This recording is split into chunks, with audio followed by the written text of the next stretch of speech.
Sometimes we've got some stuff that's a little bit too small to make an entire video on, but it's still worth knowing. Welcome back to the new Valve Catch-Up. Every single piece of clothing that I wear. Today's video sponsor, Into the AM. They make the best damn clothes, and with my link, you can enjoy 10% off. Right now, Into the AM is having their biggest sale of the year, with up to 60% off until December 8th, 2024. It's a perfect time for you to purchase your favorite Into the AM products for yourself or as holiday gifts. Of course, I love everything. I wear everything. For real, I have been working with Into the AM for 5 years now, and I have been sent their clothing ever since, and I literally still have everything they've ever sent me, and it all is still in good shape after dozens and dozens of washes. And they make pants, they make underwear, which seems a bit pricey at first, and then you put it on and you're like, oh, it's my favorite clothing. IntoTheAM.com/paid sprays. Check it out. Seriously, you're gonna get some discounts using my link. I'm gonna get a cut of that sale, which is awesome. And I want to thank Into the AM for continually supporting the channel, supporting the work, clothing me for the last 5 years. Yeah, if you've ever seen a live stream, there's like a 95% chance I'm wearing Into the AM clothing.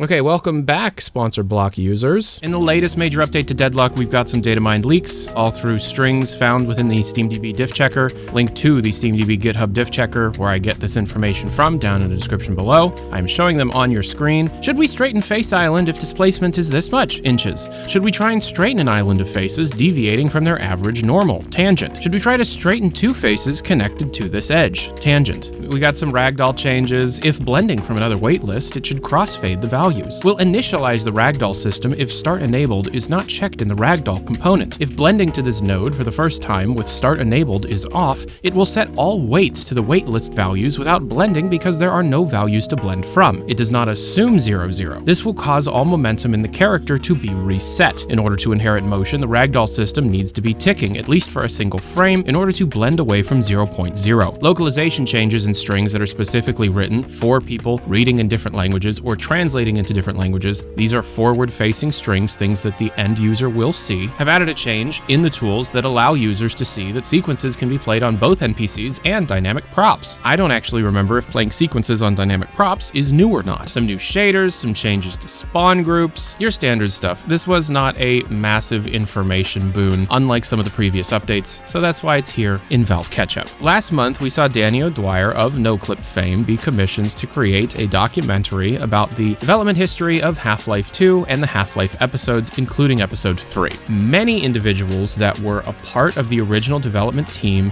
were interviewed. Those individuals were both still working at Valve and have left Valve. One very important person that worked at Valve for 11 years on pretty much every game that you like was brought into Valve's offices to give these interviews for the documentary, and something obviously happened, because now this person is contractually working at Valve on an unannounced project.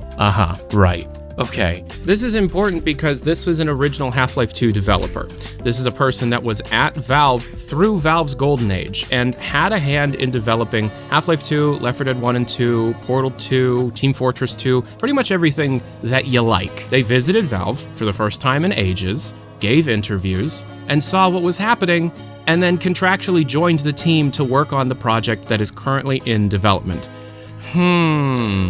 Do you think they joined to work on Deadlock? Real Biomes, a tech startup specifically focused on allowing for companies to import very realistic, natural-looking environments for an assortment of projects, recently announced that they have a partnership with Valve Software. Okay, I'm going to quickly show you what their stuff looks like. You ready? Right, so we have a deep pine forest being shown off on their website, as well as, desert plateaus. I wonder what project this is for. Maybe Deadlock. Valve accidentally made a change to Steam VR.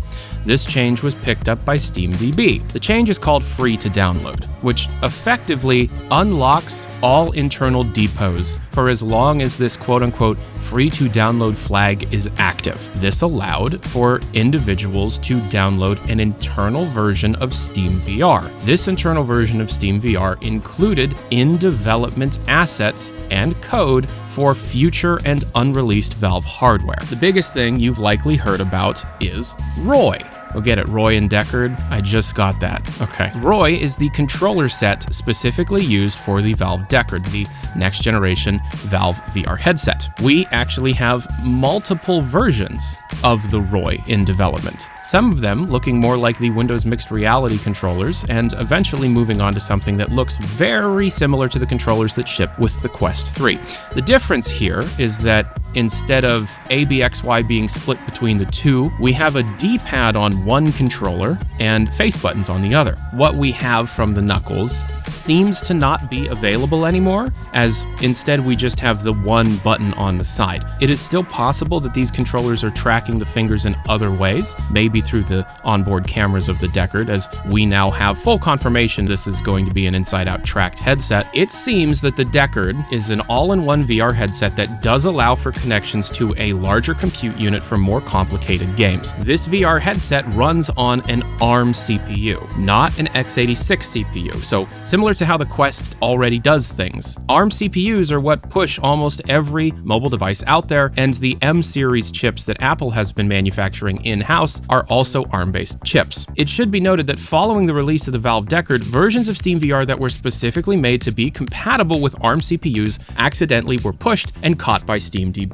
Following the report by Sadly It's Bradley, it was quickly pulled. However, in the interim, as that was nearly 5 years ago, a lot of information on specifically Valve's ARM compatibility layer has leaked in SteamVR. So it's very apparent that whatever the Deckard is will be running some form of ARM chip. The controllers that have leaked seems to hint that the Deckard is less of a VR gaming device and more of a VR Steam Deck. This is a device that will absolutely be compatible with VR games. There are already controller configurations for popular VR games leaked in this same update. However, the Deckard is very much trying to be a Steam Deck that you wear on your head. So it's a Steam Deck device, a device that can play anything in your Steam library, similar to the Steam Deck, only you're playing it on a massive virtual screen, with evidence to suggest that if you're playing a 3D game, let's say Half-Life 2, it will do something similar to GeForce 3D. For those unaware, it would effectively turn the virtual screen that you're looking at into a 3D television. So instead of it being a full-blown VR game conversion, it will instead have depth. A lot of information on that has been leaked over the years, and it could very well be the selling point of this device. Of course, you'll need a game to sell a piece of hardware, and some have suggested that the recent leaks of Arty still being called Arty, even though they were ported from an entirely separate game engine into Source 2, possibly suggest that not only are parts of Arty being utilized in HLX, but Arty itself may be back in development to be effectively the tech demo for the next big piece of Valve hardware. On that topic, the long-rumored Steam Controller 2 has also leaked, this one being codenamed Ibex and already being in EV1. EV1 is Engineering Verification 1 and is the first step towards mass production. A lot of people have compared it to the Duke controller for the original Xbox, and some have already created versions of this controller prior to the leak happening, as it really is just a Steam Deck without the screen. The ergonomics of it would probably be fine because we're all used to holding Steam Decks in the first place. This controller also appears to be trackable in a VR space, again lending credence to the idea that the Deckard is more a Steam Deck and less a Quest competitor. If you want to know more about the future of Valve hardware, let me know. Get subscribed and tell me in the comments specifically what you want me to dig into.